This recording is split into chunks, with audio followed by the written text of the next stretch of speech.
To infinity and beyond.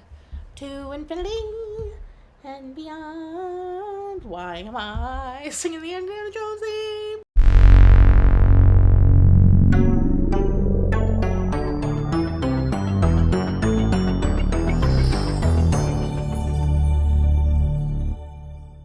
Welcome back to Everybody's Movie Ever. My name is Jess and I'm watching Everybody's Movie Ever. Today I'm going to be talking about Lightyear. Lightyear is a 2022 theatrical Pixar release about Buzz Lightyear trying to save people on a planet and take them home after he gets them stranded there. It is directed by Angus MacLane, cinematography by Jeremy Lasky and Ian Megibben, animation supervisors Travis Hathaway, Tsung-Yin, Hsieh, and Tim Pixton. Editing by Anthony Greenberg, music by Michael Giacchino, and it's written by Jason Headley and Angus MacLane. The film stars Chris Evans as Buzz Lightyear, Keke Palmer as Izzy, Peter Sohn as Socks, Taika Waititi as Mo, Dale Soules as Darby, and James Brolin as Zurg. Angus MacLane got to pitch a film after he helped co-direct Finding Dory, and he said he had always wondered what movie Andy had seen to make him so obsessed with Buzz Lightyear. In 2019, Tim Allen said, why not, to doing more. Tom Hanks said the fourth one would be the last. The developers all said they would never rule out a fifth Toy Story. In December 2020, Lightyear was announced. They never considered Tim Allen for the role because they felt very strongly that Tim was the toy and now Chris is the person. They wanted this to stand on its own, and Chris Evans was the first choice and accepted when he was offered the role. They really wanted the film to be cinematic and chunky, which, spoiler alert, super cinematic. They got to go to NASA and research spaceships, spacesuits, etc. It was the first animated feature to go from, open from 2391 to 1431, which is kind of cool. The film had a $200 budget and only made $226.4 million in the box office, which is so bad. It has a 74% Rotten Tomatoes consensus. Lightyear settles for being a rather conventional origin story instead of reaching for the stars, but this gorgeously animated adventure ably accomplishes its mission of straightforward fun. It did get banned in a lot of Muslim countries for the same-sex kiss and relationship in general. China also wanted them to cut the scene, but Disney said no, which, okay, Disney. Indonesia did not ban the film, but asked the filmmakers to think about their foreign audiences. Singapore had to rate it for 16 years and older. Morocco refused to ban the film. And then Chris Evans had come out and said he hated that it was even a topic of discussion. For those who might not know, in the film, his Lightyear's space ranger partner, Hawthorne, is gay. And she gets married and has a child, and then a granddaughter. And the granddaughter is the character that Buzz ends up being with for most of the film, is he? So, whatever. Due to poor performance of this film, Angus MacLane and Galen Sussman were two of 75 Pixar employees fired, let go, in June of 2023, which is crazy. I know I said a little bit earlier, this is actually so stunning. It is so cinematic. Every frame a piece of art. The lighting in this, Pixar's outdoing themselves. I know in Toy Story 4 I talked about how I don't love Toy Story 4, but the animation has gotten the best it has ever been. The lighting is actually so disgusting.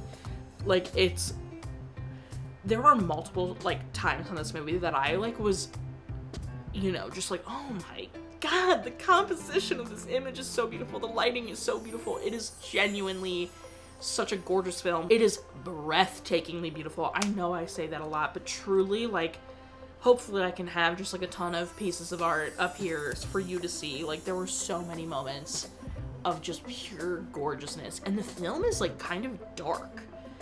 Actually visually dark, which I feel means they really got to play with the lighting, which is the best. It's so good. This flies. It is point A, point B, point C. It's going. I don't think there's really, any fat on this movie, truly. I get where people are coming from with its, basic or whatever, but basic doesn't mean bad. This flies.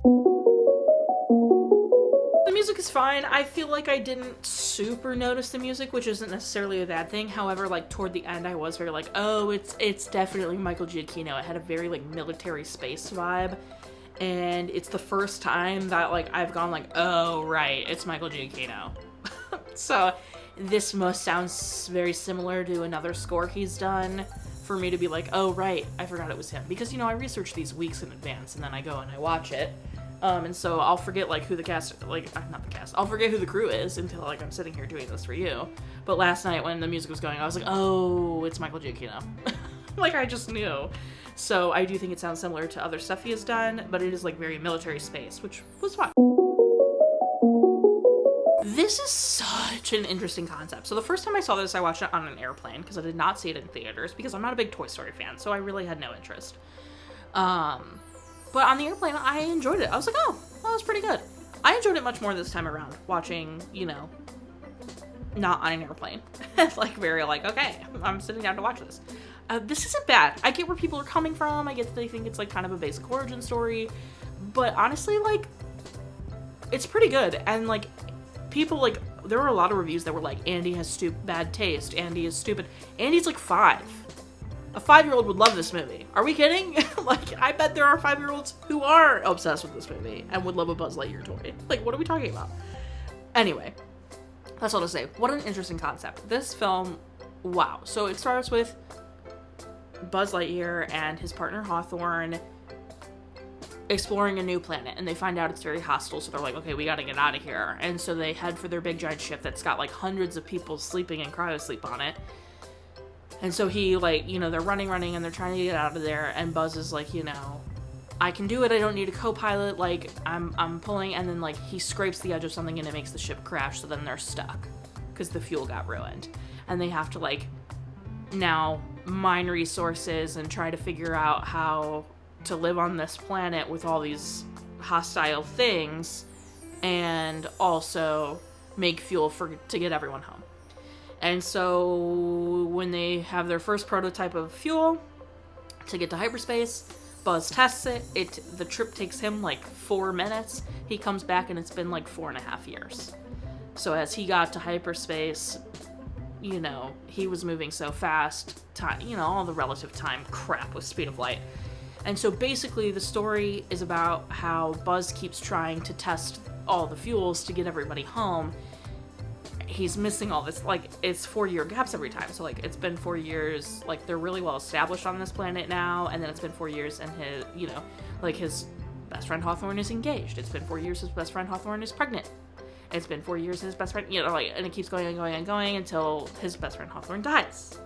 And now it's a new guy taking over, and, like, at this point, it's been, like, 60 plus years. All these people are like, you know, we're happy here. You know, whatever.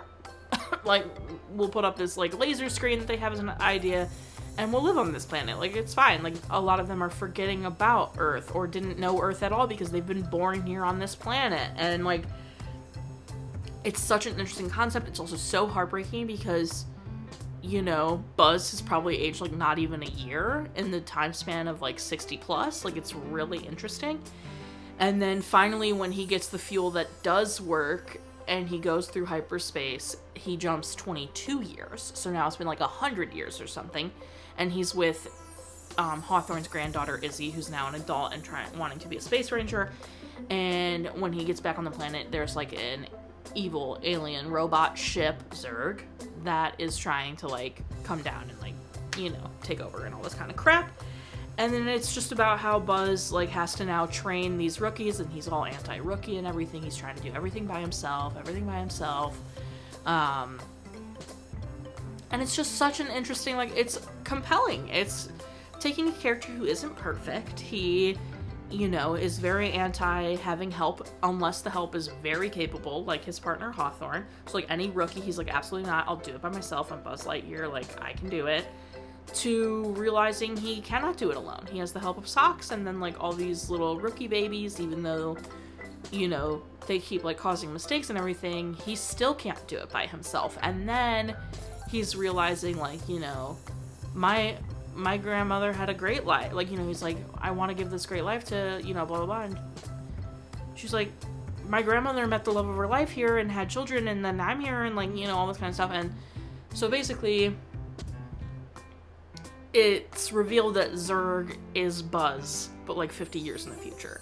And that Buzz like had his fuel, it was going on this course or whatever, but realized after a lot of testing that he could go into the future and he could go to the past. And so he comes to the past and he's like, now my fuel thing is broken, so I need yours to go all the way to the past to fix the problem entirely. And like the Buzz we've been following is like, well, wait a second, what about Izzy? And like, what about all these people that have come to be and have had lives? And he's like, no one will know that they've missed them if it never happens. Like, it can happen somewhere else. And Buzz is like, but that feels really gross. Like, that's, you know, I have a relationship with Izzy now. Like, we're kind of buddies. And I don't want her to be erased. So he, by facing his older self who didn't grow or change, grows and changes. And so, like, it's really compelling. And the reveal that Zurg is just an older Buzz is really compelling. I know a lot of people, I think, didn't like that. I have no idea. But I feel like some people were upset that Zurg was an older Buzz, because Zurg is such an iconic, you know, villain for Buzz Lightyear. But I think it makes a lot of sense, especially in this story that they told. So it was really interesting. And I think people are a little hard on this. Favorite part? Probably when he goes against his future self and is like, no, that's actually really wrong, I can't do that.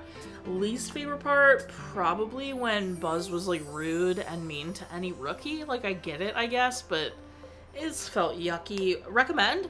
Yeah, I mean, why not? It's fun, it's cute. Watch again? I don't think I'll ever be like, I'm in the mood to watch Lightyear, because I just don't love Toy Story things. But it's very, like, it's entertaining, so, like, if people wanted to watch it, absolutely, and then, like, if I have children and they want to watch it, of course, like, that's totally fine. That's everything I've got. Final rating is going to be 8. I feel like I gotta do spaceships, or the fuel cells, or maybe cats. Sucks. Or pens. Pens is pretty good. Let's maybe do 8... of those, like, fuel cell things, fuel crystal things, out of 10. Our total movie count is parent death toll. Interesting. I'm gonna go no on parent death tolls, because I know we see Hawthorne die and she is technically a parent, but she's the main character, and Izzy's mother, like, Izzy's parent is not in it, so she's not a main character. So I'm gonna say parent death toll still stay. If you want to keep up with what movie I'm watching when, follow me on all socials and check out my website. You'll find out what movie I'm watching when. I put out videos every Monday, Friday, sometimes Wednesday. Join Patreon. Got a tier starting at just $1. You get every video a week early. Tiers above that, daily trivia, monthly postcards, bonus content, etc. Buy merch. Merch is great, merch is great. Until next time, comment, like, subscribe, and not in charge of your life. You are studio, and don't be Zurg about it. Woo! Alright, I need to pack it up, because it is time to take the pup to the vet.